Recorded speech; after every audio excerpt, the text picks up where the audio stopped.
عیسیٰ علیہ السلام، ان پر، ان کی والدہ پر جتنے الزام یہودیوں نے لگائے ہیں کسی نے نہیں لگائے۔ ان کی کتابیں اٹھا کر دیکھ لیجئے، ان سے سابقہ انبیاء کے اوپر کیا کیا الزام تراشیاں کی، سب یہودیوں نے کی۔ کبھی کچھ کہا اور کبھی کچھ کہا، اور بالآخر عیسیٰ علیہ السلام کو قتل کرنے کا منصوبہ بنایا اور سولی پہ دینے کا منصوبہ بنایا اور سولی پہ چڑھا دیا۔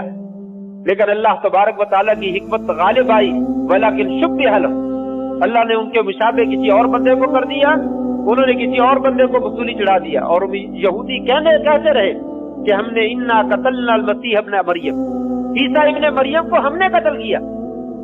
اللہ تبارک تعالیٰ فرماتے ہیں ما قتلوہ وما صلبوہ، نہ قتل کیا نہ سولی چڑھائی، ولیکن شبہ لہم، لیکن ان کے مشابہ جو ہے وہ کسی اور بندے کے ساتھ معاملہ کر، بل رفعہ اللہ الیہ، اللہ تبارک تعالیٰ نے عیسیٰ علیہ السلام کو اپنی جانب اٹھا دیا۔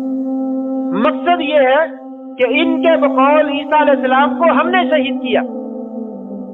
یہ اس طرح کی ظالم اور فسادی اور مفسد فی الارض جو ہے وہ قوم ہے جنہوں نے نہ موسیٰ علیہ السلام کو چھوڑا نہ عیسیٰ علیہ السلام کو چھوڑا۔ ہمارے